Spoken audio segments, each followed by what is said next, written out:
রাজ্যে এসআইআর আবহ আর এবার এসআইআর নিয়ে নির্বাচন কমিশনকে তীব্র আক্রমণ শ্রমিক ভট্টাচার্যের।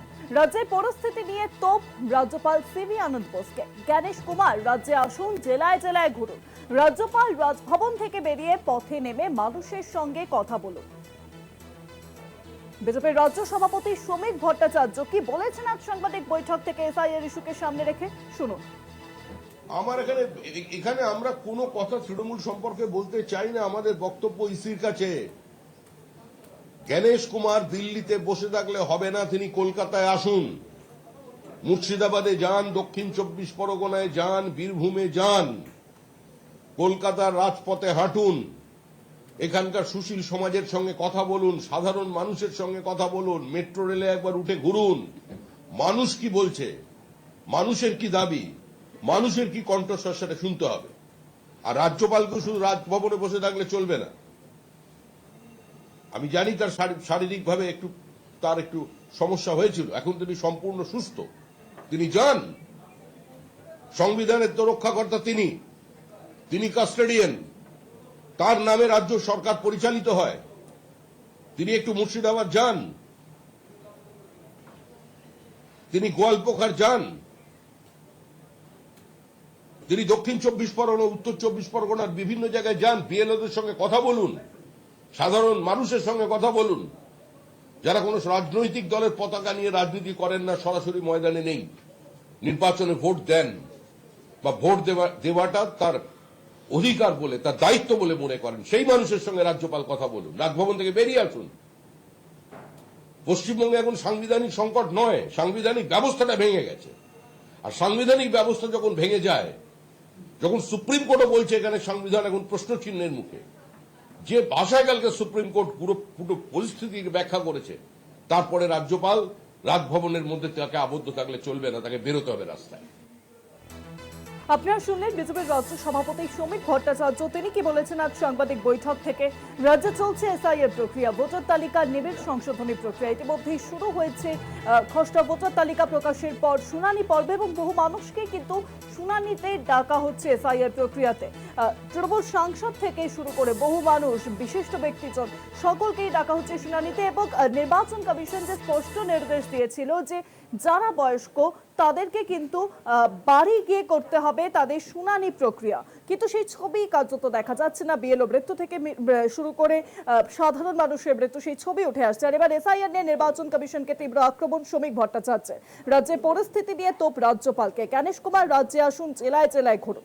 রাজ্যপাল রাজভবন থেকে বেরিয়ে পথে নেমে মানুষের সঙ্গে কথা বলুন। এবার সাংবাদিক বৈঠক থেকে শ্রমিক ভট্টাচার্য, বিজেপির রাজ্য সভাপতি, তিনি রাজ্যপালকে এই হুঁশিয়ারি দিলেন।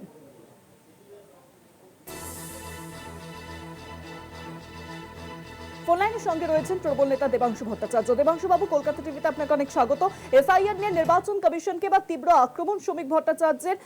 রাজ্যপালকে রাজ্যের পরিস্থিতি নিয়ে তোপ দাগলেন তিনি। বললেন জ্ঞানেশ কুমার রাজ্যে আসুন, জেলায় জেলায় ঘুরুন। রাজ্যপাল রাজভবন থেকে বেরিয়ে পথে নেমে মানুষের সঙ্গে কথা বলুন। আপনার প্রতিক্রিয়া? না, এ দিল্লিতে বসে থেকেই 100 জনকে মেরে দিয়েছে, এবার পাড়ায় পাড়ায় ঘুরলে কি হবে বুঝতে পারছেন? মানে ব্যাপারটা হচ্ছে ভারতীয় জনতা পার্টি ভালো মতো বুঝতে পারছে যে এই মানুষ হয়রানির জন্য কতজন মানুষ প্রাণ হারিয়েছেন। শুধুমাত্র আনপ্ল্যান লকডাউনের জন্য কতজন মারা গেছিল, আনপ্ল্যান নোটবন্দির জন্য কত মানুষ মারা গেছিল, এবং সর্বোচ্চ এদের আনপ্ল্যান্ড এসআইআর, যে জিনিসটা দু বছর ধরে হওয়ার কথা, সেই জিনিসটাকে 2 মাসে এক্সিকিউট করতে গিয়ে প্রথমে আমার বিএলও ভাই বোনেরা, মায়েরা, দাদারা প্রাণ হারালেন। তার পরবর্তীকালে এখন ক্যাম্পে দাঁড়িয়ে সাধারণ মানুষ প্রাণ হারাচ্ছেন। আর মাঝে কত মানুষ আছে আতঙ্কে প্রাণ হারিয়েছেন। তো এই যে এত মানুষ প্রাণ হারিয়েছেন, তার রক্ত যার হাতে লেগে রয়েছে, সেই লোকটাকে এখন পাড়ায় পাড়ায় ঘোরার কথা বলছেন। আচ্ছা আমায় বলুন তো, এই লজিক্যাল ডিসক্রিপেন্সি, এটা তো বিহারে ছিল না, এটা বাংলায় কেন করা হলো? এই লজিক্যাল ডিসক্রিপেন্সি মানে আপনার দুটো ডকুমেন্ট যদি বানান ভুল থাকে, আপনি বাংলাদেশি, সন্ধ্যের তালিকায় চলে এলেন। আমাদের দাদু ঠাকুমাদের 7-8 সন্তান হতো, মানে আমাদের বাবারা হচ্ছে, আমরা 6 ভাই বোন, বাবার হচ্ছে 6 ভাই বোন। তো আমাদের ম্যাক্সিমামেরই বাবা মায়ের দিকে আপনারা যদি তাকান, 4 ভাই বোন, 6 ভাই বোন, 8 ভাই বোন, এটা খুব ন্যাচারাল ব্যাপার বাবা কাকাদের মধ্যে। তো এইরকম জায়গায় যাদের 6-7 ভাই বোন আগেকার আমাদের বাবা কাকাদের, তাদেরকেও লজিক্যাল ডিসক্রিপেন্সির আওতায় ফেলে দিচ্ছে। বলছে 6 জন মানুষ একজনকেই বাবা বলছে। আরে একজন বাবার 6টা ছেলে হলে 6 জন ছেলে তো একজনকেই বাবা বলবে। এই যে অদ্ভুত বিষয়টা করে সাধারণ মানুষকে হয়রানি করে টেনশনের মধ্যে ফেলে মানুষকে মেরে খুন করে যে মানুষটা হিরো হয়েছেন, তাকে আবার পাড়ায় পাড়ায় এলাকায় এলাকায় থাকছেন। আমি আবার বলছি, উনি এলাকায় এলাকায় ঘুরতে পারেন, কিন্তু এলাকার সাধারণ মানুষ কি রেসপন্স করবেন, কতটা থেকে অভ্যর্থনা জানাবেন, কিভাবে অভ্যর্থনা জানাবেন, সেটা কিন্তু একটু জিজ্ঞাসা চিহ্ন রয়ে যাবে। অনেক ধন্যবাদ দেবাংশু বাবু। ফোন লাইনের সঙ্গে ছিলেন তৃণমূল নেতা দেবাংশু ভট্টাচার্য। এসআইআর নিয়ে নির্বাচন কমিশনকে বা তীব্র আক্রমণ শ্রমিক ভট্টাচার্যের। তৃণমূলের তরফে বলা হচ্ছে যে দিল্লিতে বসে যে 100 জনের মৃত্যু খবর, সেই খবর কি কানে আসেনি এবং সেই সমস্ত ইস্যু নিয়ে আবারও সরব হলেন তৃণমূল। আর রাজ্যের পরিস্থিতি নিয়ে এবার তোপ রাজ্যপালকে। জ্ঞানেশ কুমার রাজ্যে আসুন, জেলায় জেলায় ঘুরুন, রাজ্যপাল রাজভবন থেকে বেরিয়ে পথে নেমে মানুষের সঙ্গে কথা বলুন। এসআইআর নিয়ে নির্বাচন কমিশনকে তীব্র আক্রমণ বিজেপির রাজ্য সভাপতি শ্রমিক ভট্টাচার্যের। ইতিমধ্যেই আমরা জানি যে এসআইআর যে প্রক্রিয়া, বিএলওরা কাজের চাপ সামলাতে না পেরে কেউ আত্মহত্যার পথ বেছে নিয়েছেন, কেউ তীব্র কাজের চাপে অসুস্থ হয়ে পড়ে মৃত্যু হয়েছে। একাধিক অভিযোগ বারংবার সামনে আসছে। বিএলওদের অভিযান, সিইও অভিযান, সেই অভিযানও আমরা দেখেছি। পাশাপাশি সাধারণ ভোটাররা তারাও কিন্তু আতঙ্কে, কারো হৃদরোগে মারা গেছেন। একাধিক অভিযোগ বারংবার সামনে এসেছে এই পুরো এসআইআর প্রক্রিয়া ঘিরে। আর এবার এসআইআর নিয়ে নির্বাচন কমিশনকে তীব্র আক্রমণ শ্রমিক ভট্টাচার্যের। রাজ্যের পরিস্থিতি নিয়ে তোপ দাগলেন রাজ্যপালকেও। রাজ্যপাল সিভি আনন্দ বোসকে তিনি বললেন যে রাজ্যপাল রাজভবন থেকে বেরিয়ে পথে নেমে মানুষের সঙ্গে কথা বলুন। পাশাপাশি মুখ্য নির্বাচন কমিশনার জ্ঞানেশ কুমারকে তিনি বললেন, জ্ঞানেশ কুমার রাজ্যে আসুন, জেলায় জেলায় ঘুরুন।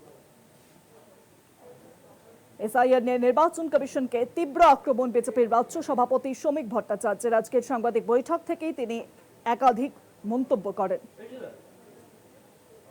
ফোন লাইনের সঙ্গে রয়েছেন তৃণমূল মুখপাত্র অরূপ চক্রবর্তী। অরূপবাবু, কলকাতা টিভিতে আপনাকে অনেক স্বাগত। শ্রমিক ভট্টাচার্য তিনি আজ সাংবাদিক বৈঠক করেন এবং সেখান থেকে রাজ্যের পরিস্থিতি নিয়ে রাজ্যপালকে তোপ দাগেন তিনি। এসআইআর নিয়ে জ্ঞানেশ কুমারকে তিনি বলেন, জ্ঞানেশ কুমার রাজ্যে আসুন, জেলায় জেলায় ঘুরুন এবং রাজ্যপাল রাজভবন থেকে বেরিয়ে পথে নেমে মানুষের সঙ্গে কথা বলুন। আপনার প্রতিক্রিয়া? দেখুন, বিজেপি নেতারা যে নির্বাচন কমিশন দেবে এটা খুব স্বাভাবিক, কারণ বিজেপি নেতাদের চাকরের নাম হচ্ছে নির্বাচন কমিশন। আমরা প্রথম দিন থেকে বলেছিলাম এই এসআইআর একটা অসভ্য বর্বর, এবং এখন দেখা যাচ্ছে কার্যক্ষেত্রে আমাদের অভিযোগ সর্বাংশে সত্যি ছিল। শ্রমিক ভট্টাচার্য বলছেন নির্বাচন কমিশনকে রাস্তায় নেমে কাজ করতে। উনি রাস্তায় নেমে কাজ করবেন কেন? উনি তো ওনার মালিকের হুকুমে, অমিত শাহের হুকুমে সীমা খান্নাকে দিয়ে প্রায় 1.5 কোটি মানুষের নাম লজিক্যাল ডিসক্রিপেন্সির নাটক করে হিয়ারিং এ তুলে দিয়েছেন। শ্রমিক ভট্টাচার্য কি জবাব দেবেন যে একজন পরিবারে যদি 6 জন মানুষ হয়, 6 সন্তান থাকে, তাকে লজিক্যাল ডিসক্রিপেন্সির অজুহাত দেখে হিয়ারিং এ ডাকা হয়েছে?